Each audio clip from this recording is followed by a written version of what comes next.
안녕하세요. 연희 제자훈련원 출애굽기 2강입니다.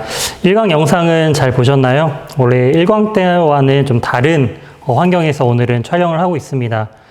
지난번에는 이제 영상 위주로 해서 내용들을 보여드렸는데요.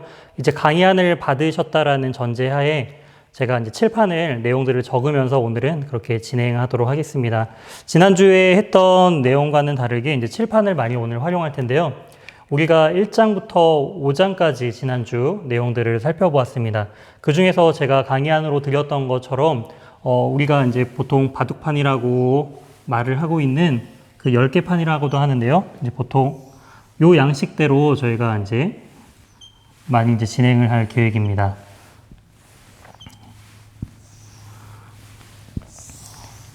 그래서 우리가 1장, 2장, 3장, 4장, 5장, 6장, 7장, 8장, 9장, 10장으로 이렇게 이제 진행을 할 건데요. 저희가 우리 지난주에 1장부터 5장까지의 내용들을 그러면 이제 살펴보았습니다. 우리가 그 내용들을 잠시 복습을 하고 그렇게 진행을 하면은 좋을 것 같아요. 그래서 1장의 이제 장제목 기억나시나요? 1장의 장제목은 고역이었죠. 그래서 위치로 이제 기억을 하시면 좋을 것 같습니다. 그래서 1장, 2장, 3장, 4장, 5장, 6장, 7장, 8장, 9장, 10장 이렇게 위치로 내용들을 기억하시면서 그 내용들을 하나씩 이제 복습하면서 나가면 좋겠는데요. 먼저 야곱의 70명의 가족들이 이주하는 내용으로 내용들이 이제 시작이 되었죠. 그래서 그 70명의 이름들을 언급하는 것들로 이제 시작을 하는 것들을 볼 수가 있습니다. 그러면서 요셉을 알지 못하는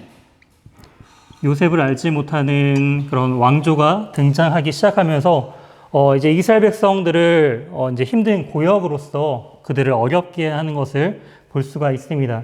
그래서 그들과 첫 번째로는 국고성 비돔과 라암셋을 이제 만드는 것을 통해서 그들의 삶을 어렵게 하는 것을 우리가 살펴보았고요. 또한 두 번째로는 그들이 익숙하지 아니하는 일들을 이제 하는 것들을 볼 수가 있습니다. 그래서 흙 이기기와 그다음에 벽돌을 만들게 하고요. 그다음에 농사의 일들을 하는 것들을 우리가 지난주에 살펴보았죠. 그럼에도 불구하고 이들의 숫자가 줄지 않자 어떻게 하나요? 이들에게 이제 산하 억제 이제 출산에 대해서 제한 정책을 하는 것을 볼 수가 있습니다. 그래서 이 출산 이제 남자 아이가 태어나면은 이제 죽이고 여자 아이가 태어나면은 살려라라는 부분들을 이제 시브라와 부하라는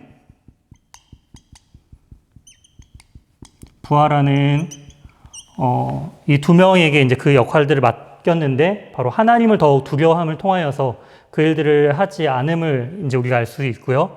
그럼에도 불구하고 이제 더 이 힘든 것들이 더 이제 점점 심해지죠. 그래서 남자 아이가 태어나면은 나일강에 던져서 이제 죽일 것에 대한 언급을 하는 것이 이제 1장의 내용이었습니다. 이러한 배경 가운데 2장 장제목이 뭐였죠? 바로 모세 출생입니다. 모세가 이제 이때 출생하는 것들을 볼 수가 있는데요. 모세가 왜 살아남게 되었죠? 네, 잘생긴 것을 보고, 그렇죠? 잘생긴 것을. 그리고 히브리서는요, 아름답다라고 표현했죠. 아름다운 것을. 그런데 이 아름다움이 어떠한 아름다움이냐? 이제 사도행전을 보게 되면 사도행전 7장에서 하나님 보시기에 아름답다라고. 아름답기 때문에 이제 이제 하나님께서 이 모세를 지키시는 그 내용들을 살펴본 것을 볼 수가 있습니다. 그랬을 때 이제 석 달 동안 숨겨서 키웠지만 석 달 뒤에는 더 이상 숨기지 못하는 것을 보고 이제 갈대 상자에 담아가지고 그 안에 또한 역청과 나무진을 발라서 나일 강물에 이제 빠지지 않도록 그렇게 보호하는 역할들을 볼 수가 있고요. 이게 히브리어로 테바라는 단어였는데 이것이 바로 창세기 6장에 나오는 방주와 동일하다라는 내용들을 우리가 살펴보았습니다. 하나님의 은혜 가운데 또한 이제 우연히 그 바로의 딸이 이 나일강가에서 목욕을 하게 되었을 때 또한 그것에 발견되어서 다시금 모세가 바로 왕의 공주의 아들로서 입양되는 그런 내용들을 볼 수가 있는 것이죠. 그랬다가 이제 모세가 이제 장성하고 나서 40세가 되고 나서 장성하였을 때 그들의 민족들을 돌볼 생각이 나는 상태에서 애굽 사람이 히브리 사람을 이제 괴롭히는 것을 보고 쳐서 모래 속에 죽여서 모래 속에 감추는 내용들을 볼 수가 있습니다. 그랬을 때 이제 다시금 이 모세가 미디안 광야로 도망가는 내용들을 볼 수가 있었죠. 그 내용들 그리고 거기에서 아들을 낳고 아들을 낳고 거기서 시보라와 결혼해서 아들을 낳고 게르솜이라는 타국에서 나그네가 되었다라는 뜻의 게르솜이라는 아들을 이름을 지었다라는 것들을 이제 2장의 내용들을 살펴보았습니다. 세 번째 이제 3장에서는 소명장이죠. 모세의 소명. 그때 그 모세가 총 몇 번 거절을 했다라고 기억을 하시나요? 총 5번을 거절했죠. 그때 3장에서는 2번, 거절한 내용이 2번, 그리고 4장에서는 3번, 그 거절한 내용들이 이제 기록되어 있습니다. 어떻게 거절하나요? 첫 번째, 내가 누구이기에 내가 하나님의 이름을 그렇게 증거할 수 있겠습니까? 나는 당신의 하나님에 대한 존재에 대한 부분들을 모릅니다. 그랬을 때 내가 반드시 너와 함께 하겠다. 그리고 두 번째가 이름에 대한 부분이었습니다. 이름. 그 존재에 대한 이름. 그때 하나님께서는 나는 스스로 있는 자다라고 말씀하시죠. 2번에 대한 소명에 대한 거절을 했고요. 그 다음에 그들이 믿지 않을 거예요. 그랬을 때, 이 세 번째 거절 때, 믿지 않을 거예요 했을 때, 이때 장제목이었죠. 이 4장의 장제목이 뭐였죠? 바로 지팡이죠. 왜 지팡이냐면은, 이 믿지 않겠다라고 했을 때 하나님께서 이제 징표로서 주신 첫 번째가 이제 지팡이, 두 번째가 손의 나병, 세 번째가 피, 이 세 가지의 이제 하나의 징표들을 이 모세에게 주는 것을 볼 수가 있습니다. 네 번째가 나는 이제 입이 뻣뻣한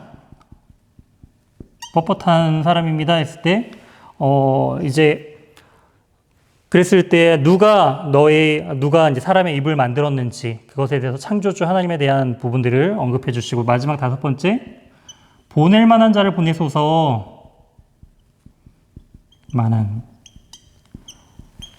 이렇게 거절을 5번 하는 것을 볼 수가 있습니다. 그랬을 때 하나님께서는 아론과 함께 동역자로서 세워서 보내주시는 그런 부분들도 이제 우리가 볼 수가 있고요. 그 다음에 5장으로 이제 드디어 이제 모세가 처음으로 바로 앞에 서는 내용들로 나타나는데, 여기가 이제 고역이라고 한다면은 이 5장 장제목이 뭐였죠? 더 큰 고역이었죠. 네, 그래서 더 큰 고역에 대한 내용들로서 이제 바로 앞에 서서 하나님의 백성, 애굽의 왕의 백성이 아닌 하나님의 백성으로서 내 백성을 보내라 라고 이야기할 때 바로 왕은 그것에 대해서 거절을 하고 오히려 이제 이스라엘 백성들이 감당해야 할 노동이 더 어려워지는, 그리고 지푸라기도 이제 그 벽돌을 만들 때 쓰는 집까지도 스스로서 준비하라라고 이제 말하고 그들의 삶이 더욱더 어려워지는 것을 볼 수가 있습니다. 이렇게 우리가 1장부터 5장까지의 내용들을 이제 같이 살펴보았고요. 오늘부터 살펴볼 부분들은 바로 6장부터 내용들을 살펴보도록 하겠습니다. 6장의 장제목은 레위 족보예요.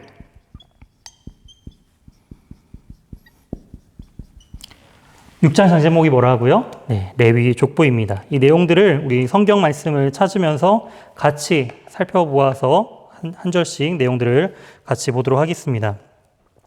6장 1절부터 보시게 되면은 여호와께서 모세에게 말씀하시죠. 이르시되 이제 내가 바로에게 하는 일을 내가 보리라.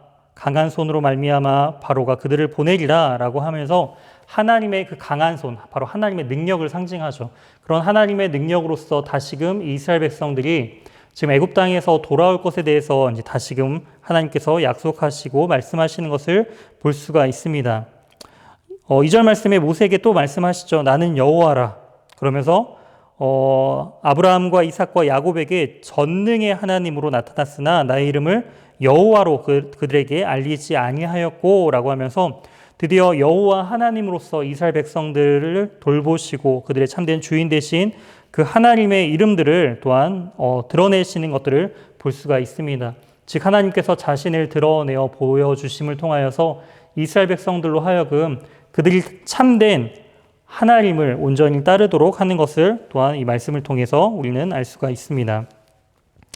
그러면서 6절 그러므로 이스라엘 자손에게 말하기를 나는 여호와라 내가 애굽 사람의 무거운 짐에서 너희를 빼내며 그들의 노역에서 너희를 건지며 편팔과 여러 큰 심판들로서 너희를 속량하여 너희를 내 백성으로 삼고 나는 너희의 하나님이 되리니 나는 애굽 사람의 무거운 짐에서 너희를 빼낸 너희의 하나님 여호와인 줄을 너희가 알지니라 라고 해서 하나님께서는 이스라엘 백성들에게 자신을 여호와로서 그리고 그 이스라엘 백성들의 그 고단하고 힘든 생활 속에서 그들이 다시금 회복될 것을 계속적으로 말씀하시는 것들을 우리는 볼 수가 있습니다. 이렇게 약속하시는 그런 부분들로서 더 어려운 상황들은 점점점 어려워져요. 더 큰 고역 가운데 있었던 백성들이 이로 말미암아 아론과 또한 모세를 원망하기 시작했고요. 모세 역시도 백성들의 더 고단한 삶의 모습을 보면서 자신은 하나님의 그 명령대로 또한 이스라엘 백성들이 더욱더 그 어려운 삶 속에서 회복될 것을 기대하는 마음으로 왔지만 그들의 삶은 더욱더 어려워지는 모습을 통해 모세는 좌절하고 절망합니다. 하지만 하나님의 이러한 약속을 통하여서 다시금 그 사명들을 온전히 감당할 그러한 마음들로서 이제 세워지는 것들을 볼 수가 있죠. 그리고 나서 중요한 게 이러한 상황 속에서 모세와 아론의 조상, 즉 레위에 대한 족보의 이름들을 지금 언급하고 있는 것들을 볼 수가 있습니다.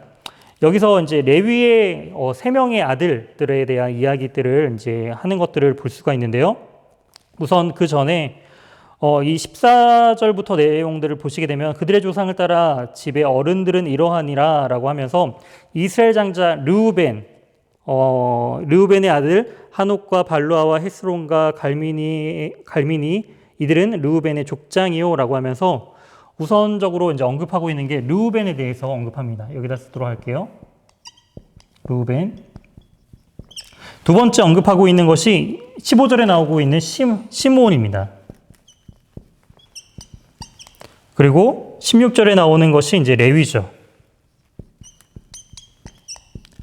야곱의 12명의 아들들이 있는데요. 그 중에서 첫 번째 아들, 두 번째 아들, 세 번째 아들만 언급하면서 레위에 대한 이야기들을 하는 것들을 볼 수가 있는데요. 이 세 명의 공통점들이 있죠.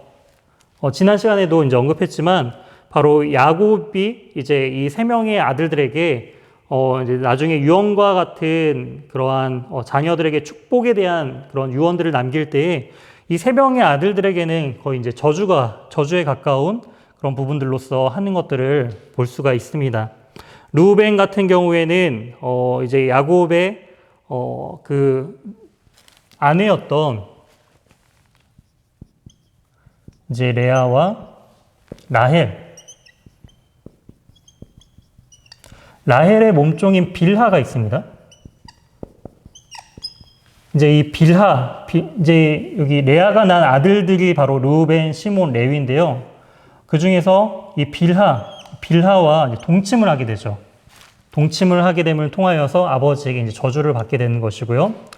이제 시몬과 레위는 창세기 34장에서 디나, 여기 유일한 딸이었던 디나도 이제 레아가 낳게 된, 그리고 야곱의 자녀들 중에 유일한 딸인데요.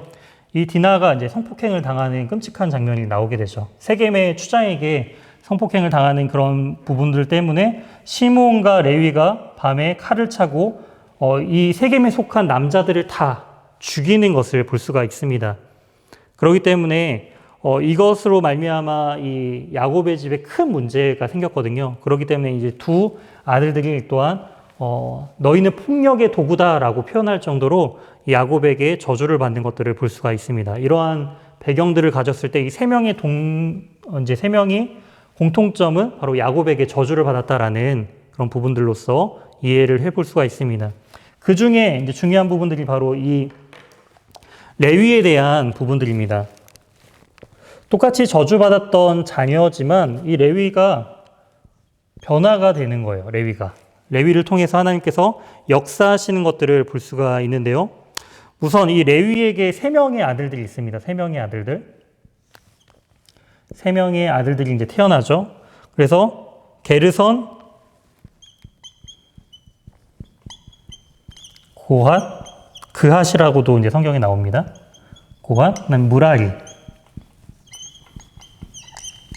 이렇게 3명의 아들이 이제 태어나는 것을 볼 수가 있죠.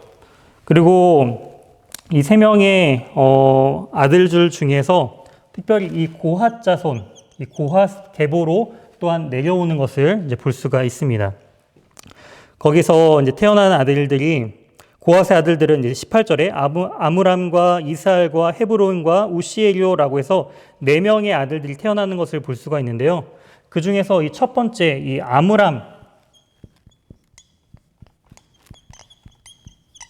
아므람을 통해서 이제 누가 이제 태어나게 되냐? 아므람과 요게벳이 결혼하죠. 그리고 나서 우리가 잘 아는 것처럼 이들 사이에서 또 3명의 자녀가 태어납니다. 바로 미리암, 아론, 모세 이렇게 3명의 자녀들이 태어나는 것을 볼 수가 있는 것이죠. 그리고 여기서부터 이제 중요한 부분들을 볼 수가 있습니다. 앞 글자만 따서 미리암, 아론, 모세. 그렇다면은 지금 여기 출애굽기에서 가장 중요한 인물로 소개되면서 지금 주인공처럼 쭉 이 6장까지 이어서 나온 인물이 누군가요? 바로 모세죠. 그렇다면 이 모세를 중심으로 이 레위 족보가 이어져야 되는 것처럼 보이는데 여기에서 중심은 모세가 아닙니다. 바로 아론이죠, 아론. 아론의 계보로 내려가는 것을 볼 수가 있습니다. 그래서 아론은요 엘리세바와 이제 결혼을 해서 나답, 그다음에 아비후, 엘르아살, 그리고 이다말 4명의 자녀들이 태어나는 것을 볼 수가 있는데요. 나중에 이 첫째와 둘째인 나답과 아비후는 레위기 10장을 보시게 되면은 레위기 10장에서 여호와께 다른 불을 드림을 통하여서 하나님께서 이들을 죽이세요. 그래서 이들이 이제 죽게 되고 그 뒤 이제 둘째와 셋째였던 엘르아살과 이다말이 이 아론의 뒤를 이어서 그런 하나님의 성막을 섬기는 그 부분들을 이제 레위기를 통해서 우리가 알 수가 있는데요. 그 중에서도 이 엘르아살 계보로 또 내려가는 것을 볼 수가 있습니다. 4명의 자녀들 중에 아론을 이어서 엘르아살 뒤를 이어서 나가는 것을 볼 수가 있고요. 이 엘르아살 다음에 이어지는 인물이 바로 비느하스입니다. 비느하스로 이렇게 이어지는 아론의 계보로 넘어가는 이런 부분들로서 이제 대제사장 족보로서 연결되는 것이죠. 그래서 이 레위를 통해서 나중에 첫째 대제사장이 되는 아론과 또한 엘르아살, 그다음에 나중에 이 비느하스, 여호수아와 연결되는 민수기와 여호수아와 연결되는 이 비느하스로 이어지는 이 계보로 지금 설명하고 있는 것들을 볼 수가 있습니다. 그러면서 이제 굉장히 중요한 포인트가 이 안에 이제 담겨져 있다라는 것이죠. 출애굽 가운데 출애굽기의 기자의 관심은요. 우리가 그 지난주에 이 출애굽기에 대한 그 개요를 우리가 살펴보았는데요. 개요에 대한 부분들을 다시 한번 복습을 해보면은 출애굽기가 총 몇 장까지 있죠? 1장부터 40장까지 이제 출애굽기인데 이 부분을 두 부분으로 나눠 볼 수 있다라고 말씀을 드렸습니다. 그래서 첫 번째 부분은 1장부터 바로 18장까지 그리고 19장부터 나머지 40장까지인데 이 부분들을 이제 도표화해서 그림으로서 잠깐 이제 설명해 본다면은 이렇게 설명해 볼 수가 있을 것 같아요. 네, 산입니다. 무슨 산일까요? 네, 여러분들이 잘 알고 있는 바로 시내산입니다. 시내산. 시내산을 중심으로 지금 출애굽기는요. 이 시내산까지 가는 여정들이 바로 출애굽기 1장부터 바로 18장까지 시내산으로 가는 여정들에 대한 이야기가 1장부터 18장이고요. 그리고 신해산에서 도착을 해서 신해산에서 안에 있었던 이야기가 바로 19장부터 40장까지. 그리고 신해산을 떠나는 게 민수기 10장 10절까지가 신해산에서 있고 11절에서 민수기 10장 11절에서 신해산에서 출발하는 내용들을 볼 수가 있습니다. 그렇기 때문에 이 신해산에서 있었던 이야기가 가장 핵심적인 더 많은 비중들을 담고 있다라는 것이죠. 그렇기 때문에 출애굽부터 시작해서 신해산에 가는 여정에 대한 내용들도 매우 중요하지만 더 중요한 것은 바로 이 신해산 중심에서 있었던 사건들이, 일들이 하나님과 언약을 세우고 또한 성막을 만드는 부분들이 더 이제 중요한 포인트다라는 것을 우리가 알 수가 있습니다. 그 가운데 이 레위 족보 가운데 대제사장 계열로서 설명하는 부분들은 바로 성막에 대한 이야기들을 나누려고 하는 것이죠. 이 성막 부분들도 나중에 이제 함께 나누겠지만 이 신해산에 대한 부분들에 있어서의 핵심적인 요약이 이제 성막에 대한 부분입니다. 나중에 이제 성막에 대한 부분들을 다룰 때 좀 더 핵심적으로 다루도록 하고요. 그렇기 때문에 이 레위 족보에서 핵심은 모세로 이어지는 것이 아닌 바로 제사장 계열, 대제사장 계열인 바로 아론과 엘르아살, 비느하스로 연결되는 부분들이 이제 이 핵심적으로 이 레위 족보가 설명하고 있는 핵심이고 출애굽기 전체의 틀 안에서도 설명하고 있는 핵심적인 부분이다라는 것들을 조금 이해하시면 더 좋을 것 같습니다. 그렇기 때문에 6장의 장제목은 레위 족보입니다. 거꾸로 한번 가볼까요? 6장 레위 족보, 5장 더 큰 고역, 4장 지팡이, 3장 소명, 2장 모세 출생, 1장 고역, 이런 식으로 1장부터 6장까지의 흐름들을 이제 머릿속에 기억하시면서 이제 이 장에 대한 어떠한 내용들을 읽어드리면 이게 몇 장인지 이제 머릿속으로 이제 들어오는 부분들이 이제 생기게 될 것입니다. 나중에 이 10장까지 한번 해보고 테스트로 제가 한번 몇 장인지 내용들을 한번 읽어드리고 이게 몇 장의 내용인지 한번 맞춰보는 그런 시간들도 가져보도록 하겠습니다. 드디어 이제 7장부터 살펴볼 내용들이 우리가 그렇게 잘 평소에 듣고 알고 있는 유명한 바로 10가지 재앙에 대한 부분들을 이제 살펴보도록 하겠습니다. 그렇기 때문에 이 7장부터 이 재앙에 대한 시작이 7장부터 시작을 해서요. 12장에서 이제 클라이막스가 되는 것을 볼 수가 있습니다. 그 전에 우리가 우리 성도님들 10가지 재앙 다 알고 계신가요? 10가지 재앙. 10가지 재앙이 뭐죠? 피, 개구리, 그 다음에 세 번째가 이재앙, 첫 번째, 두 번째, 세 번째, 네 번, 다섯, 여섯, 일곱, 여덟, 아홉, 10장. 세 번째가 이재앙, 네 번째가 뭐죠? 파리재앙. 다섯 번째, 돌림병.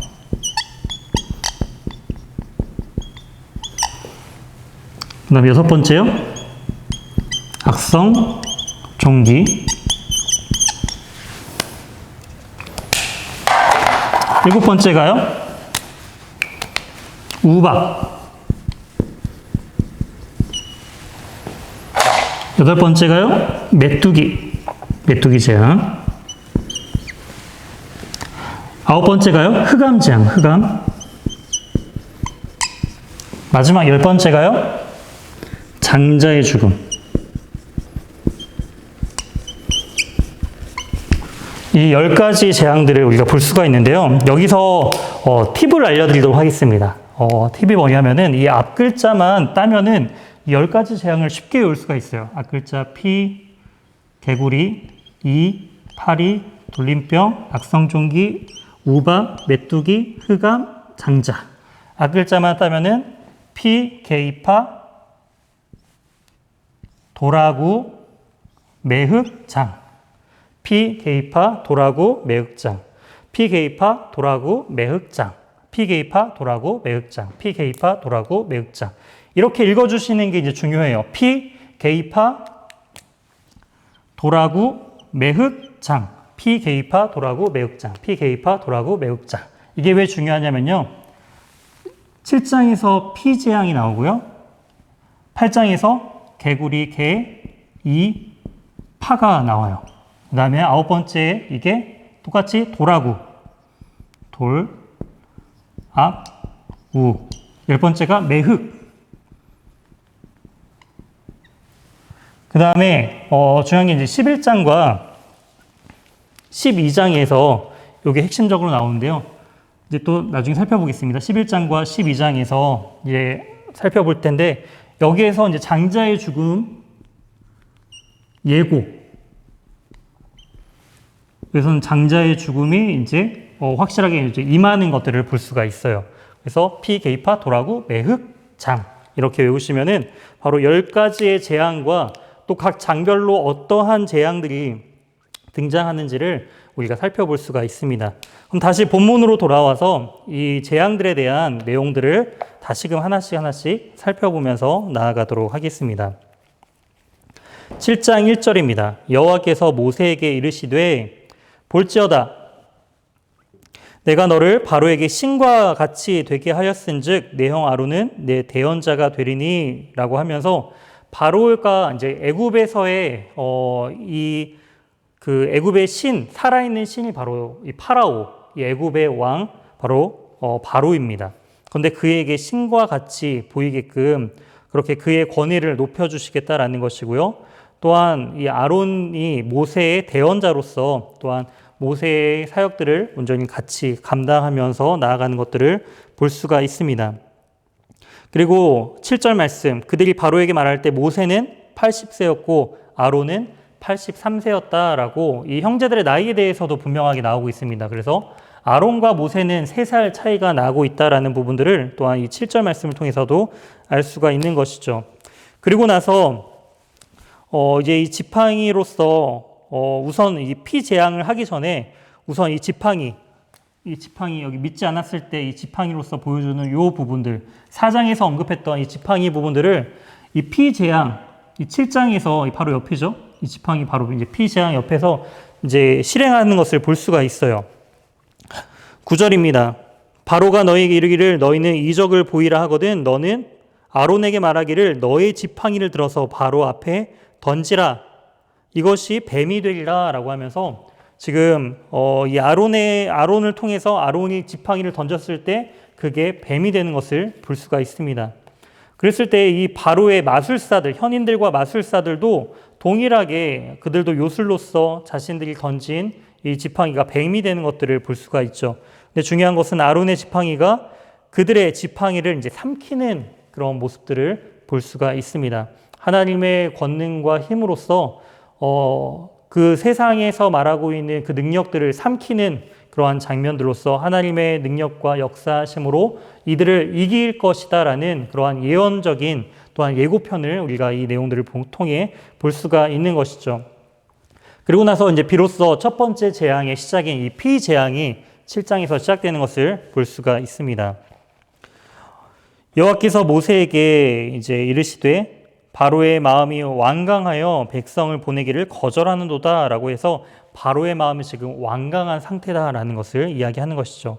그때 아침에 또한 바로에게 이들을 보내고 그가 물이 있는 곳에서 이제 나올 때에 너는 나일강에 서서 그를 맞이하며 뱀이 되었던 그 지팡이를 손에 잡고 그에게 이르되 히브리 사람의 하나님 여호와께서 나를 왕에게 보내어 이르시되 내 백성을 보내라. 그러면 그들이 광야에서 나를 섬길 것이니라 하였으나 이제까지 내가 듣지 아니하였도다. 그러면서 내가 내 손에 그 지팡이로 나일강을 칠 때 바로 그것이 이제 피로 변하는 것들을 볼 수가 있습니다. 이러한 하나님의 그 말씀 가운데 마음이 완악했던 바로 왕은 그 하나님의 말씀을 명령들을 따르지 아니한 것들을 볼 수가 있는 것이죠. 그리고 지팡이 아론이 그 던졌던 그 지팡이로 이제는 나일강을 쳤을 때 나일강의 물이 이제 피로 변하는 것들을 볼 수가 있습니다. 18절에 나와 있는 것처럼 나일강의 고기가 죽고 그 물에서 악취가 이제 나서 사람들이 그 물을 마시기를 싫어했다라는 것을 볼 수가 있습니다. 또한 19절 여호와께서 또 모세에게 이르시되 아론에게 명령하기를 내 지팡이를 잡고 내 팔에 애굽의 물들과 강들과 운하와 목과 모든 호수 위에 내밀라. 그랬을 때 이제 그것들마저도 다 피가 되는 것들을 볼 수가 있습니다. 그렇기 때문에 온 지명에 드러나 있는 모든 물들은 다 피로 변하고 있다라는 것을 알 수가 있습니다. 이처럼 모세와 아론은 하나님의 명령대로 그렇게 행하자 하나님의 그 약속한 대로, 계획대로 모든 나일강의 물과 모든 것들이 다 피로 변하는 것들을 볼 수가 있습니다. 그렇다면은 다 피로 변했을 때 이들은 물을 그럼 전혀 마시지를 못했을까? 이런 궁금증이 생기잖아요. 근데 물은 마실 수는 있었습니다. 어떻게 마실 수 있느냐? 24절에 나와 있습니다. 애굽 사람들이 나일강 물을 마실 수 없으므로 나일 강가를 두루 파서 마실 물을 구하더라. 표면에 드러난 물들은 다 피로 변했어요. 그렇기 때문에 지표면 아래에 있는 그런 우물들, 특히나 이 땅을 파서 얻게 되는 그 물들은 이제 피로 변하지 않았기 때문에 그 물들을 구해서 마실 수는 있었다라는 것들을 볼 수가 있는 것이죠. 그리고 이러한 심판은요 7일 동안 이어졌습니다. 7일 뒤에 다시금 이 부분들이 이제 회복되는 것들을 볼 수가 있습니다. 그렇기 때문에 이 7장의 내용들은 이제 피재앙이 어떻게 시작되었고 하나님께서 이스라엘 백성들을 어떻게 심판하셨는지에 대한 부분들을 볼 수가 있습니다. 그런 것처럼 지금 물이 변해서 이제 피가 되는 하나님께서 모든 창조하신 그 창조물이 하나님의 뜻 가운데 그런 섭리로 하나님의 섭리로서 이제 물이 피로 변하는 것들을 볼 수가 있고요. 신약으로 넘어가게 되면은 그 물이 예수님을 통해서 무엇으로 변하죠? 이제 포도주로 변하는 사건과도 또한 연결되는 것들을 하나님의 능력과 하나님의 권능에 대한 부분들을 바로 이 7장의 피재앙으로서 우리에게 설명해주고 보여주는 것을 알 수가 있습니다. 그리고 8장에 어떠한 재앙들이 나오죠? 개구리, 그다음에 이 재앙, 그다음에 파리 재앙 이렇게 세 가지 재앙들이 등장하는 것을 볼 수가 있습니다. 8장으로 넘어가시게 되면은 8장 또한 1절에 여호와께서 모세에게 이르시되 바로에게 가서 이르기를 여호와의 말씀이니 내 백성을 보내라 그들이 나를 섬길 것이니라. 하나님은 너희의 백성도 아니고 바로 나의 백성이라고 계속적으로 말씀하시죠. 바로 이스라엘 백성을 하나님께서는 하나님의 백성으로서 삼으시는 것들을 볼 수가 있습니다. 그랬을 때 거절하면은 이제 개구리로 온 땅을 치겠다라는 부분들을 말씀하시죠.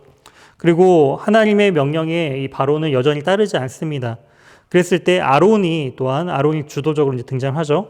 애굽의 물들 위에 그의 손을 내밀매 개구리가 올라와서 애굽의 땅에 이제 다 덮이는 것을 볼 수가 있습니다. 그랬을 때 바로가 모세와 아론을 이제 부르는 것을 볼 수가 있습니다. 피재앙일 때는 피재앙에서는 물을 구할 수 있었기 때문에 번거롭고 좀 힘들지만 그래도 물을 구할 수 있었기 때문에 이 모세와 아론을 따로 부르지는 않았어요. 하지만 개구리가 하루아침에 온 지면에 덮어버리는 그런 것들을 볼 수가 있습니다. 이제 경계가 사라지는 것이죠. 물과 땅의 경계에 살던 이 개구리들이 이제는 물 밖으로 다 뛰쳐나와서 다 땅에 거주하는 것들을 볼 수가 있습니다. 그랬을 때 개구리 때문에 일상생활을 할 수가 없는 부분들을 또한 볼 수가 있는 것이죠. 그러면서 바로가 간곡하게 이 아론과 모세와 아론에게 이 개구리를 빨리 사라지게 해달라라고 요청을 하는 것을 볼 수가 있습니다. 그랬을 때 한 가지 제안을 해요. 9절입니다. 모세가 바로에게 이르되 내가 왕과 왕의 신하와 왕의 백성을 위하여 이 개구리를 왕과 왕궁에서 끊어 나일강에만 있도록 언제 구하는 것이 좋을지는 내게 분부하소서라고 이야기를 합니다. 이 개구리를 빨리 없애달라고 하는데 모세는 오히려 그렇다면 언제 없애줄까요? 라고 그 시기를 이 바로 왕에게 제안을 하는 것을 볼 수가 있습니다. 즉 이것은 하나님의 능력으로 이 개구리가 이제 오게 되는 것이고 또한 이것은 바로 하나님의 뜻 가운데 있는 것이기 때문에 그 시기마저도 하나님께서 정하시는 부분이다라는 것을 바로 바로 왕으로부터 이제 바로 왕에게도 깨닫게 하는 그런 교훈적인 부분들이 있습니다. 이런 제안을 할 때 개구리가 와서 일상생활도 안 되고 너무나 힘든 상황 가운데 있습니다. 그랬을 때 바로 왕은 지금 당장이라도 이 개구리들을 이제 쫓아내거라, 없애주거라 라고 바로 이야기했으면 좋았을 텐데 어떻게 이야기하느냐? 10절입니다. 그가 이르되 내일이라. 오늘이 아니라 내일이라라고 이야기를 하는 것이죠. 왜 그랬을까요? 불편한데 지금 당장이라도 이 개구리들을 쫓아내어 달라라고 이야기해도 지금 불편한 상황 가운데 있는데 하루를 더 기다리겠다라는 거예요. 왜 바로는 하루를 더 기다리겠다라고 그 시기를 하루를 더 미룬 것일까요? 이 부분에 있어서는 우리가 좀 중요하게 포인트로 생각해 볼 부분들이 있습니다.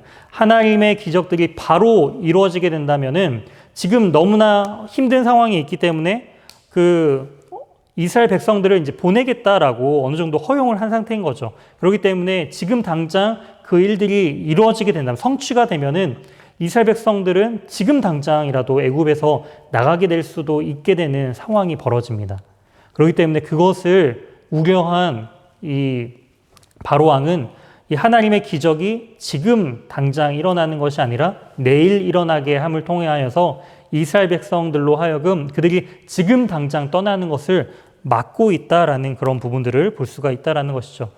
참 불편한 상황 가운데 있지만 그럼에도 불구하고 하나님을 두려워하기보다는 또한 그 계산적인 부분들이 여전히 남아있는 그 바로 왕의 모습들을 볼 수가 있습니다. 그랬을 때 여호와께서 모세의 말대로 하십니다. 그리고 개구리가 집과 마당과 밭에서부터 나와서 죽은지라. 땅 위에 있던 그 개구리들이 이제 다 죽게 되는 것들을 볼 수가 있죠. 그래서 사람들이 그 개구리떼를 이제 모으기 시작한 거예요. 죽어있는 개구리떼를 모아서 땅에 쌓아놓으니까 땅에서 악취가 계속적으로 나는 것을 볼 수가 있습니다.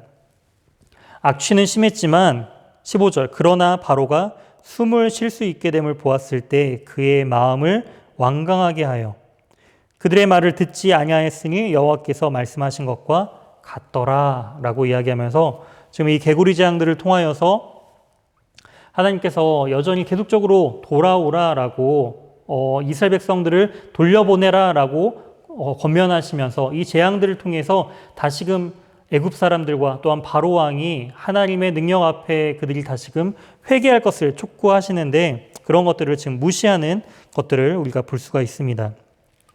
그리고 나서 이제 세 번째 재앙인 이 재앙이 바로 이제 연달아서 시작되는 것을 볼 수가 있습니다. 16절입니다. 여호와께서 모세에게 이르시되 아론에게 명령하기를 내 지팡이를 들어 땅에 티끌을 치라 하라. 그것이 애굽의 온 땅에서 이가 되리라라고 말을 하고 있습니다. 땅에 티끌을 쳐서 땅에 그 먼지와 땅에 흙을 쳐가지고 하나님께서 이러한 심판을 내시겠다라고 이야기를 하시는데요. 하나님께서 흙으로 무엇을 창조하시죠? 바로 인간을 창조하시죠. 우리가 창세기를 보시게 되면은 창세기 1장에서 여섯 번째로 이제 인간을 언제 만드시잖아요. 여섯째 날. 그래서 사람을 만드시는 것들을 이제 흙으로서 사람을 만드시는 것들을 볼 수가 있습니다. 하나님께서 흙으로 창조하셨던 하나님께서 지금 흙으로 무엇을 하고 계시죠? 바로 이 재앙을 통해서 창조하셨던 하나님이 심판을 하고 계신다라는 거예요. 모든 심판과 모든 이 창조에 대한 권한이 바로 하나님께 있음을 또한 이 재앙을 통하여서 먼지와 같던 우리 인간을 바로 하나님께서 하나님의 권능으로 만드신 것처럼 흙을 통하여서 이 재앙을 통하여 인간을 또한 심판하시는 하나님으로서 등장하는 것들을 볼 수가 있습니다. 이 요술사들도 따라하려고 했어요. 하지만 18절입니다. 요술사들도 자기 요술로 그와 같이 행하여 이를 생기게 하려 하였으나 못하였고 이가 사람과 가축에게 생긴지라 라고 해서 이 개구리 재앙까지는 이 요술사들이 따라했습니다. 따라했지만 여기 이 재앙부터는 요술사들이 이제 따라할 수가 없게 되는 것들을 볼 수가 있어요. 그런 것들을 이제 볼 수가 있고요. 그래서 요술사들이 이제 이렇게 고백을 하죠. 19절입니다. 요술사가 바로에게 말하되 이는 하나님의 권능이니이다. 그렇죠. 하나님의 권능으로서 창조주시고 심판주이심을 바로 이 재앙을 통하여서 누가 고백을 했다고요? 바로 요술사들이. 바로 바로왕을 섬겼던 이들이 이제는 바로 하나님의 능력을 찬송하면서 이거는 인간의 능력으로서는 할 수 없는 바로 하나님의 권능과 능력입니다라는 것을 지금 고백하고 있는 또한 중요한 이 재앙이 바로 이 재앙이다라는 것을 우리가 살펴보았습니다. 이어서 네 번째 재앙인 파리 재앙이 이제 또 연달아서 이어지는 것을 볼 수가 있습니다. 여기도 이제 아침에 일어나는 것을 볼 수가 있어요. 여호와께서 모세에게 이르시되 아침에 일찍이 일어나 바로 앞에 서라라고 하는데 아침에 일어났던 그런 장면들로서 재앙들이 조금 다시 한번 정리해 보자면은 피, 개, 이, 파, 돌, 악, 우, 매, 흑. 그리고 아침에 일어나는 재앙이 바로 이 윗줄에 있는 피, 파리, 우박 재앙이 이제 아침에 일어나는 재앙으로서 나중에 등장하고 있다는 것을 참고적으로 알고 계시면 좋을 것 같습니다. 그래서 이 파리 재앙이 아침에 일어났는데요. 아침에 일어나 바로 앞에 서라. 그가 물 있는 곳으로 일찍 나오리니 그에게 이르기를 여호와께서 이같이 말씀하시기를 내 백성을 보내라. 그러면 그들이 나를 섬길 것이니라. 계속적으로 하나님은 이스라엘 백성들을 보내셔서 바로 나의 백성 이들이 애굽의 왕을 섬기는 것이 아닌 바로 여호와 하나님을 온전히 섬길 것을 이야기하시는 것이죠. 이 말을 듣지 않는다라고 한다면 파리 때가 가득하게 될 것이다 라고 이야기를 합니다. 대신에 이 파리장에서는 또 중요한 포인트가 있어요. 이 파리장에서 중요한 포인트는 뭐냐면은 바로 나머지 이 재앙을 통해서는 바로 흙으로서 인간을 창조하시고 심판하시는 창조주 하나님 또한 심판의 하나님에 대한 부분들을 언급했다라고 한다면 파리부터는 구별입니다. 구별. 어떤 걸 구별했느냐? 바로 이스라엘 백성들이 사는 지역과 또한 애굽 사람들이 사는 지역을 구별하셨다라는 거예요. 이것이 또한 핵심적인 포인트입니다. 이스라엘 백성들이 사는 지역이 고센 땅이에요. 고센 땅. 고센 땅에서 이들이 머물면서 한 곳에서 모여서 사는 것을 볼 수가 있는데요. 그것은 이미 창세기에 야곱에 속한 70명의 자녀들이 가족들이 애굽으로 이주해 왔을 때 바로 왕 앞에서 이 고센 지역을 이제 달라고 요청을 하는 것을 볼 수가 있습니다. 그래서 그때부터 계속적으로 이 고센 지역에서 사는 것을 볼 수가 있는데요. 파리 재앙부터는 바로 이스라엘 백성들이 머물고 사는 곳과 애굽 사람들이 있는 곳을 구별해서 하나님께서 심판하시는 것들을 볼 수가 있습니다. 이 구별에 대한 부분들이 굉장히 중요해요. 이 구별에 대한 부분들이 바로 무엇과 연결되느냐? 거룩과 연결됩니다. 이 거룩에 대한 부분들은 나중에 이제 신의 산에 들어와서 그 개념들이 명확하게 등장을 하죠. 그렇기 때문에 하나님께서 경계를 정하시고 그 거룩의 경계를 넘어오는 자들은 다 죽일 것에 대한 부분들을 또 이 신의 산에서 나중에 보는 것들을 이제 나중에 이제 창세기 19장과 20장을 통해 가지고 내용들을 이제 출애굽기 20장을 통해서 살펴볼 텐데요. 이 구별됨을 통하여서 하나님은 그 거룩에 대한 구별이 어떠한 것인지 또한 세상과 하나님의 자녀들이 어떻게 구별된 삶을 살아야 하는지에 대한 부분들을 또한 이 파리장을 통해서 우리에게 말씀해주고 알려주시는 것들을 볼 수가 있습니다. 그래서 22절에 나와 있는 것처럼 이 고센 땅을 구별하셨다. 그래서 23절 내가 내 백성과 내 백성 사이를 구별하리니 내일 이 표징이 있으리라. 언제 이 재앙이 파리장이 언제 나타난다고요? 내일입니다. 내일. 바로 왕에게서 이 개구리 재앙 때 내일 이 개구리가 사라지게 해달라고 요청한 것은 바로 왕이 이스라엘 백성들이 떠나는 것을 바로 이제 지금 당장 떠나는 것을 억제하기 위한 그런 부분들까지 이제 고민했던 부분이라면 왜 하나님께서는 오늘 바로 심판하지 아니하시고 하루라는 시간을 주시면서 내일이라는 그 하루의 시간을 주신 것일까요? 그것은 바로 회개에 대한 기회를 주시는 거죠. 회개에 대한 기회를 주시는 것들을 볼 수가 있습니다. 하나님께서는 심판의 하나님이시지만 바로 또한 자비의 하나님, 은혜의 하나님이시기 때문에 또한 하나님의 그 심판을 두려워함을 통하여서 다시금 회개하고 돌이킬 것을 하나님께서는 계속적으로 요청하시는 것을 볼 수가 있습니다. 대표적인 것이 바로 노아의 방주였던 그 홍수 사건들이었죠. 홍수 사건 때 창세기 6장을 보시게 되면은 창세기 6장에서도 하나님께서 이제 노아를 통해서 그 방주를 만들 것에 대한 것들을 언급하시고 그리고 나서 그들의 날이 120년이 되리라라고 말씀하십니다. 이 120년이 되리라는 의미는 뭐냐면 이 홍수 사건이 이제 120년 뒤에 이제 일어날 것이다라는 바로 그 회개에 대한 기한을 또한 주시는 것을 볼 수가 있는 것이죠. 계속적으로 하루라는 시간이지만 하나님께서는 이 말씀들을 통해서 우리에게 여전히 말씀하십니다. 바로 회개할 시간들은 미루는 것이 아니라 바로 오늘, 지금 우리가 해야 한다라는 것들을 우리에게 말씀하시면서 여전히 이 시대를 살아가고 있는 우리에게도 하나님의 은혜의 시간들을 우리에게 주시는 것들을 우리는 알 수가 있습니다. 이렇게 파리재앙까지 이야기를 하는 것들을 볼 수가 있고요. 이 파리재앙이 나타나고 나서 바로가 또 이 모세와 아론을 또 불러들이죠. 그리고 나서 이 파리재앙에서 물러나게 해달라. 그리고 이스라엘 백성들로 하여금 너무 멀리는 가지 말라라고 그렇게 이야기하는 것을 볼 수가 있습니다. 그랬을 때 이제 파리떼를 이제 쫓아내어 주시죠. 그랬을 때 다시금 바로의 마음이 완강하여져서 그들의 백성들을 보내지 않는 것을 또한 볼 수가 있습니다. 이렇게 파리재앙까지 살펴봤습니다. 그래서 7장이 피, 8장이 게이파, 피, 게이파. 그 다음에 9장은요, 돌아구 이렇게 되는 거죠. 돌림병, 악성종기, 우박 이렇게 세 가지 재앙이 또 9장에 등장합니다. 9장에 대한 내용들을 또 살펴보도록 하겠습니다. 9장에 대한 부분들은 이제 가축에 대한 부분들로서 가축에 대한 그런 가축을 중심으로 한 부분들로서 이제 심판을 하는 것을 볼 수가 있어요. 그렇기 때문에 이 내용들을 살펴보시게 되면은 우선 이 피 개구리에 대한 부분들은 지역적인 부분이죠. 지역.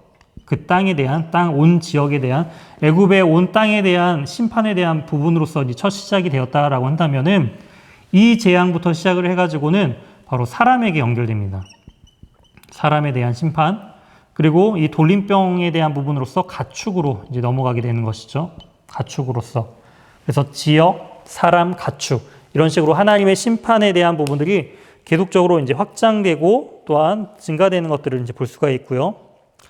9장 1절 또한 내 백성을 보내라 라고 이야기를 합니다. 보내기를 거절하고 억지로 잡아두면 3절 여호와의 손이 들에 있는 내 가축 곧 말과 나귀와 낙타와 소와 양에게 더하리니 심한 돌림병이 있을 것이다 라고 말합니다. 그리고 여기서도 분명히 애굽의 가축과 이스라엘 가축을 구별하신다라고 하죠. 구별. 어떤 재앙부터 구별하셨다고요? 이 파리재앙부터 구별하셨죠.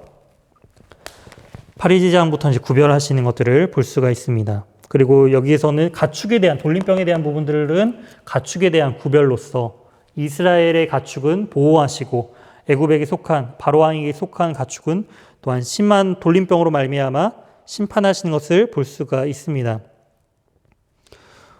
그리고 5절 말씀 여호와께서 기한을 정하여 이르시되 여호와가 내일 이 땅에서 이 일을 행하리라. 오늘이 아니라 또 내일이죠. 바로 회개할 기회를 또한 주시는 것을 볼 수가 있습니다. 하지만 바로의 마음은 완강했고 여전히 이스라엘 백성들을 보내기를 거절하는 것들을 볼 수가 있죠. 이어서 등장하는 재앙은 바로 악성종기입니다.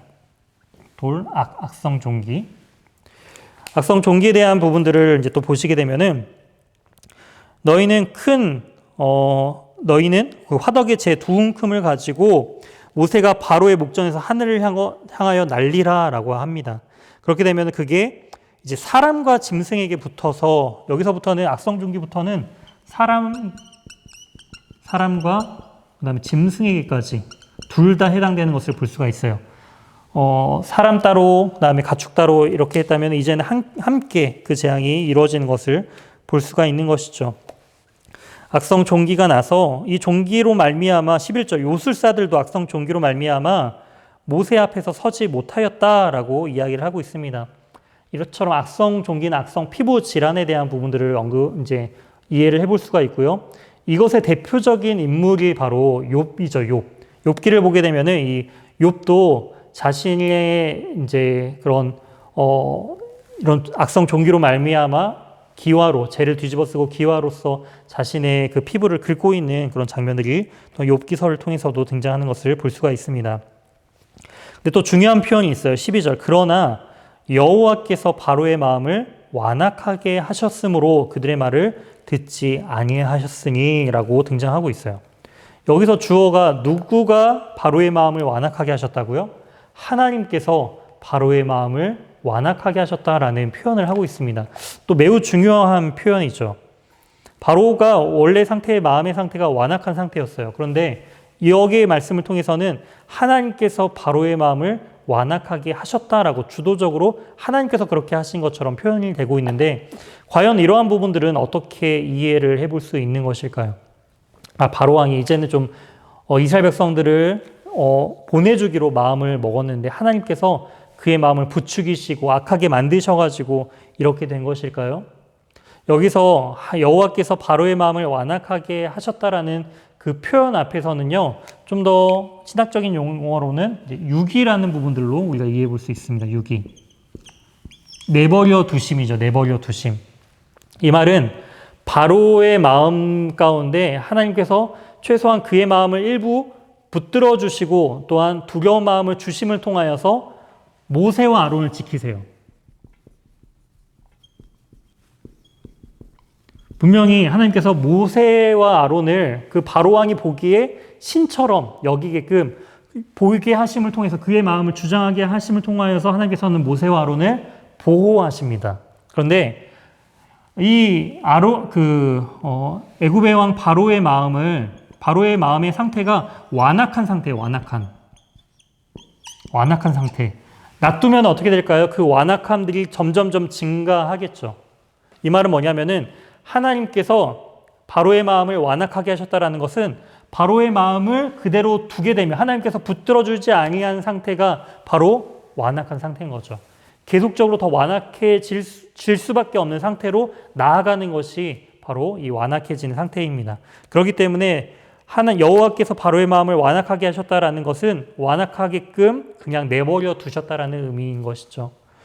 이처럼 하나님께서 붙들어 주시지 않은 인생들은요, 완악한 인생으로서 완악함으로밖에 갈 수가 없다라는 거예요. 그렇기 때문에 우리는 기도해야 하죠. 하나님, 완악한 우리의 마음을 죄악된 우리가 바로 하나님의 은혜 가운데 나아갈 수 있도록 은혜를 달라고 하나님 앞에 우리는 간구해야 합니다.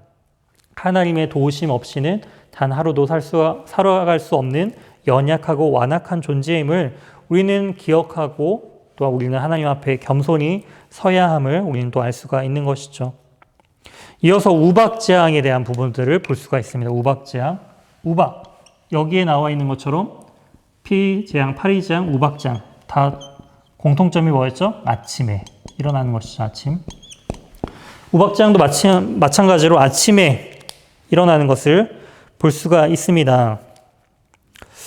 13절입니다. 여호와께서 모세에게 이르시되 아침에 일찍 일어나 바로 앞에 서서 그에게 이르기를 히브리 사람의 하나님 여호와의 말씀이 내 백성을 보내라 그들이 나를 섬길 것이라 라고 하면서 만약에 보내지 아니한다면 이제 우박으로서 재앙을 내리는데 14절에 나와 있는 것처럼 내가 내 신하와 내 백성에게 온 천하에 나와 같은 자가 없음을 내게 알게 하리라. 온 천하에 나와 같은 자가 없게 함을 어떠한 재앙을 통해서 보여주시겠다고요? 우박재앙입니다. 우박재앙을 통해서 나와 같은 이가 없다라는 것을 하나님께서 보여주시겠다라는 것이죠. 또한 16절 내가 너를 세웠으면 나의 능력을 내게 보이고 내 이름이 온 천하에 전파되게 하려 하였음이니라 라고 하면서 이런 말씀들이 로마서 9장 17절과도 연결되는 것을 볼 수가 있습니다. 즉 하나님께서 우리를 세우신 목적과 또한 우리를 이 땅에 보내신 이유도 하나님의 능력을 또한 우리에게 보여주심을 통하여서 하나님의 이름을 온 천하에 전파하려고 우리를 보내셨음을, 우리를 이 지역 가운데, 이 시대 가운데 우리를 보내셨음을 우리는 기억해야 합니다. 그리고 나서 내일 이맘때면 내가 우박을 내리리니 이러한 큰 재앙을 내리시기 전에도 회개할 기회를 주시는 것을 볼 수가 있습니다.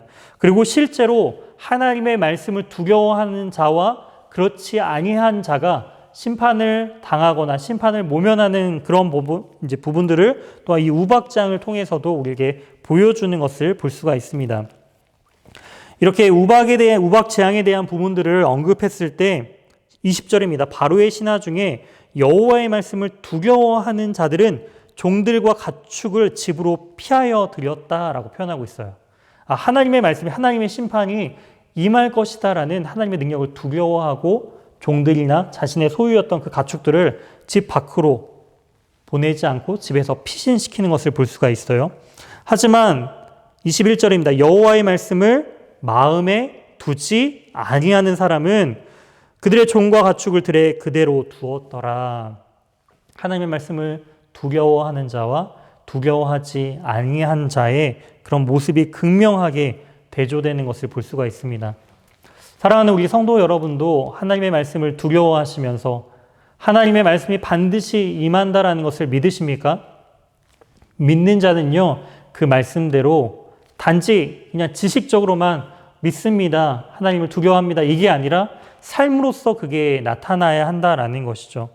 이들 역시도 진짜 하나님의 말씀을 두려워하는 자들은요, 밖에 나가게 되면 우박의 재앙이 이제 온전히 자신이 드러나게 되고 죽게 될 것에 대한 두려움으로써 집 밖에 나가지 않는 것들을 볼 수가 있죠.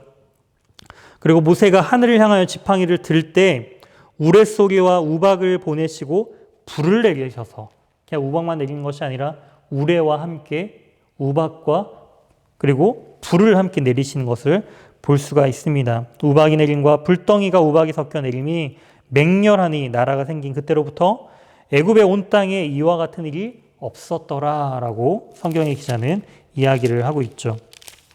그리고 애굽 온 땅에서 사람과 짐승을 막론하고 밭에 있는 모든 것을, 밖에 있는 그 모든 것들을 또한 심판하시는 것들을 볼 수가 있습니다.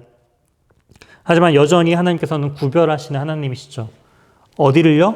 바로 이스라엘 백성들이 살고 있는 이 고센 땅을 구별하십니다. 어느 재앙 때부터요? 이 파리 재앙 때부터 계속적으로 구별하시는 하나님의 은혜가 등장하는 것들을 볼 수가 있는 것이죠.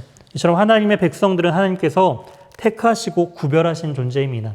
그렇기 때문에 우리도 세상과는 다르게 구별된 인생들을 또한 거룩함으로 살아야 함을 알 수가 있는 것이죠. 바로가 급하게 불러요.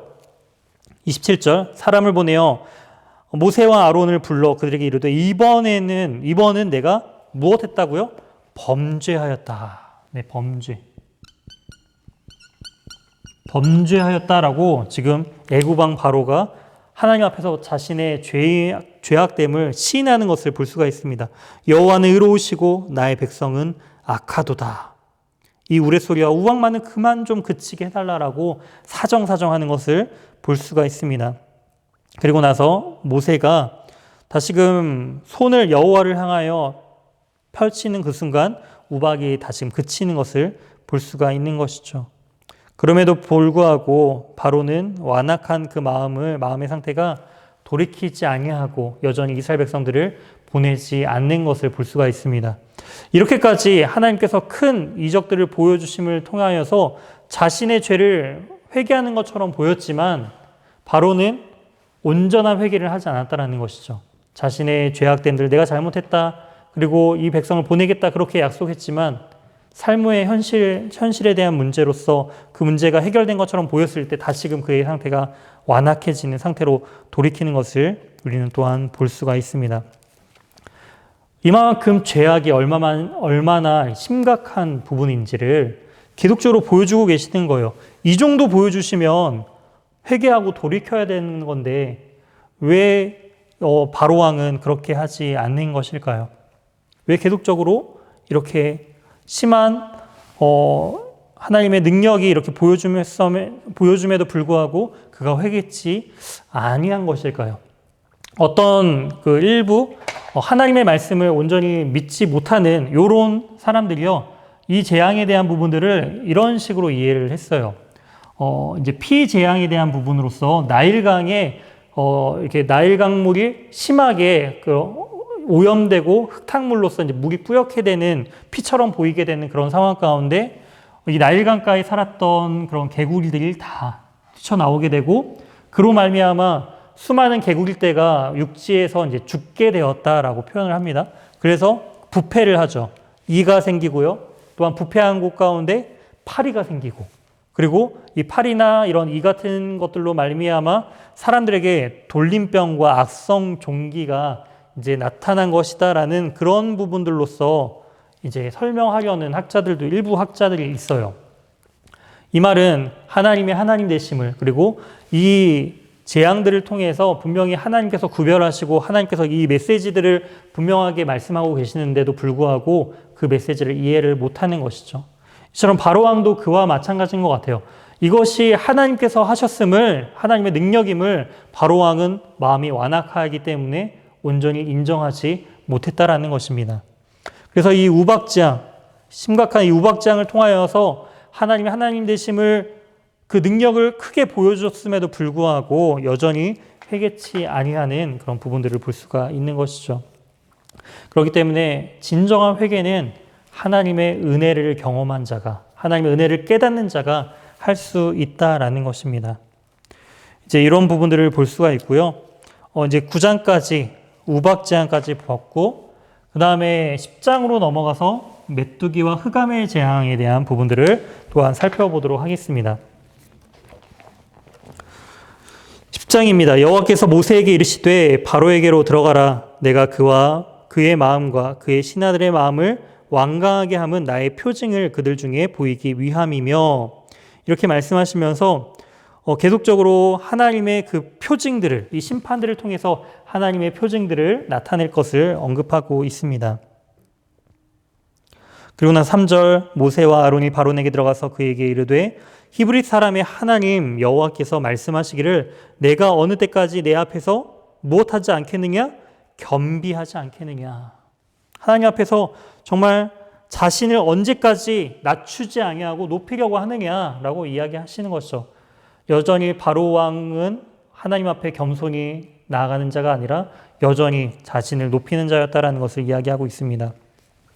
그렇기 때문에 하나님의 백성들을 보내기를 거절하면 내일 메뚜기가 내 경내에 들어가게 하리니 라고 하면서 메뚜기가 모든 것을 이제 휩쓸어서 그 땅의 모든 것을 먹어 치우게 되는 것을 또한 하나님께서 말씀하시고 예언하는 것을 볼 수가 있습니다. 이러한 예고 가운데 신하들은 오히려 이 바로왕을 이제 권면해서 하나님의 심판이 이렇게 임하게 되면은 이 나라는 망합니다. 이 나라는 망합니다.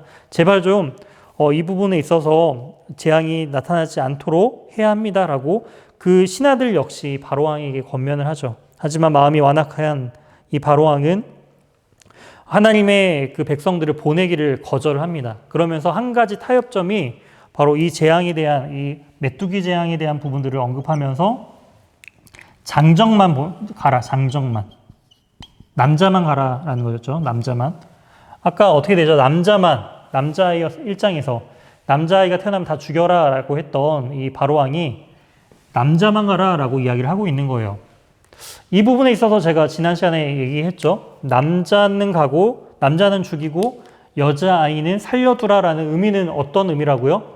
결국에는 남아있는 여자들만 남게 되는 그런 환경 속에서, 상황 속에서 이 애굽으로 하여금 이스라엘 전체에 대한 민족성들을 말살시키고 그들을 애굽화시키겠다라는 그 내용들이 1장에서 생각했던 그 바로의 마음들이 계속적으로 10장에 넘어가서 이 메뚜기 재앙 때 이 장정망하라라는 이야기를 통해서 계속적으로 그 마음의 중심이 돌이키지 아니하는, 여전히 하나님의 그 말씀의 두려움 가운데 살아가는 것이 아니라 자신의 생각대로, 뜻가운데로 계속적으로 이어가려고 하는, 포기치 아니하는 그러한 마음들을, 바로의 마음들을 볼 수가 있습니다.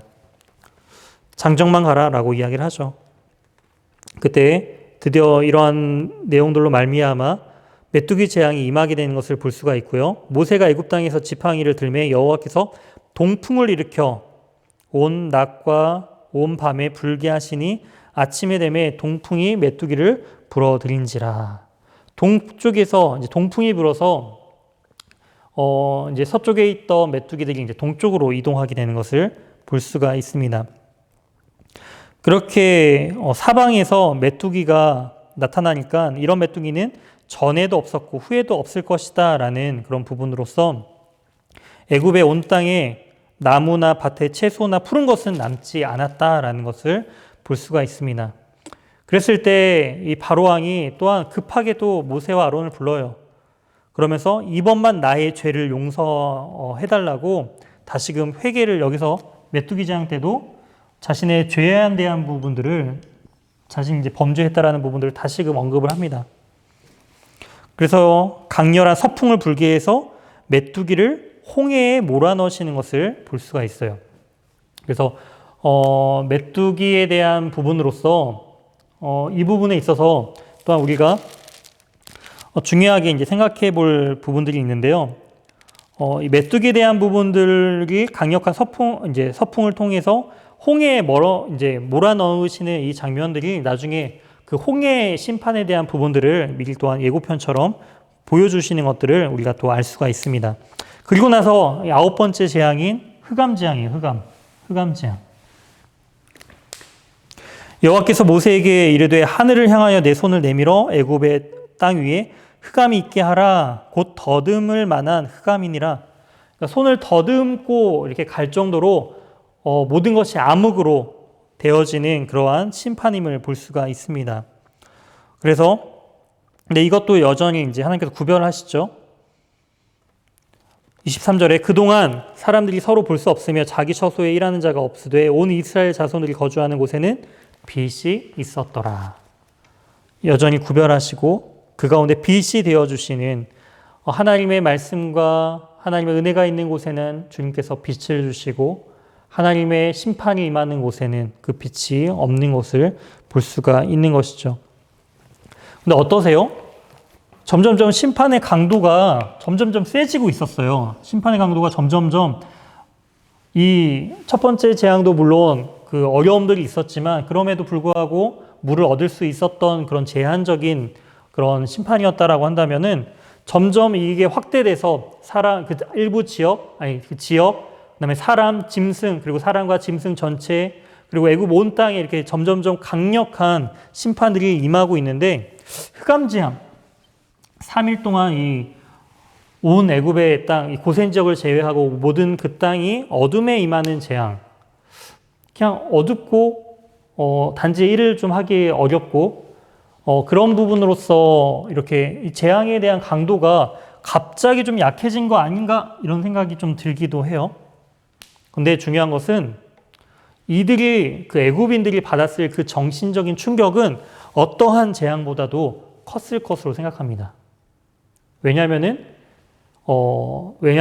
그 애굽에서 핵심적으로 그들이 알고 있는 것은 바로 레라는 태양신이죠. 태양신을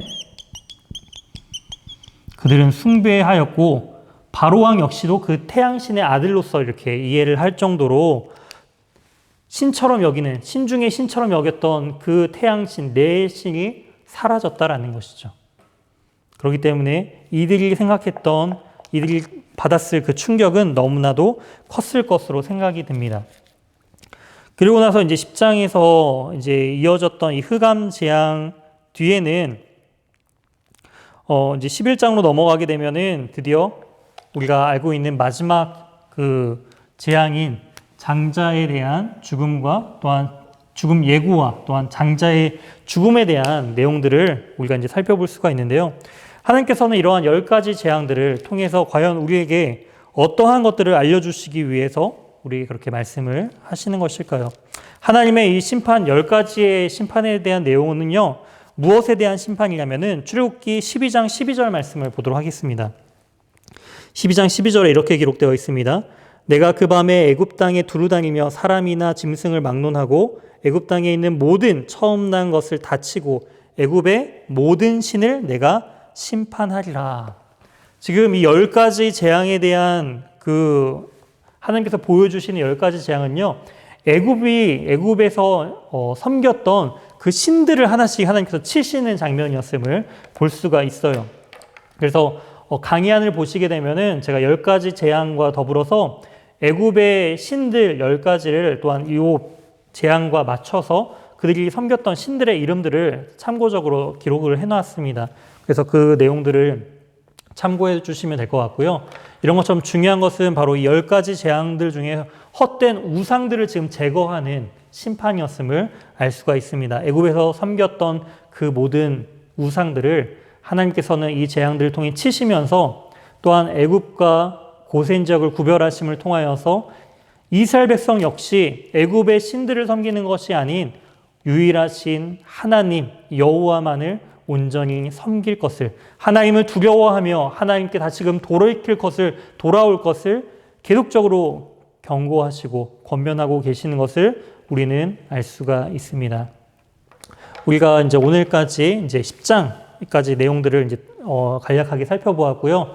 다음 시간에는 우리가 이제 나머지 그 10번째 재앙부터 시작을 해서 우리가 이제 20장까지 시내산에 가는 여정부터 또한 시내산에서 바로 십계명을 받는 그 내용을 이제 다음 주에 이제 살펴볼 부분입니다. 오늘 이렇게 내용들을 복습하시면서 1장부터 10장까지 장제목에 대한 부분들로서 이렇게 쭉 한번 머릿속으로 계속적으로 반복해 주시고요. 한번 오늘 배운 내용들을 간단하게 테스트를 한번 해보도록 하겠습니다. 1장부터 10장까지 제가 어떠한 특정 구절을 읽어드리면 이게 몇 장에 있는 내용인지 한번 머릿속으로 맞춰보시면은 내가 열심히 강의를 잘 들었는지 듣지 않았는지 우리가 알 수가 있어요. 제가 한번 내용들을 읽어드릴 테니까 이게 몇 장인지 한번 맞춰보세요. 그 여자가 임신하여 아들을 낳으리니 그가 잘생긴 것을 보고 석 달 동안 그를 숨겼으나 몇 장이죠? 네, 맞습니다. 2장입니다. 이때 모세가 태어난 장면에 대한 부분들이 이제 잘생긴 것을 보고라는 표현으로서 나왔다는 것을 볼 수가 있고요. 제가 또 읽어드리도록 할게요.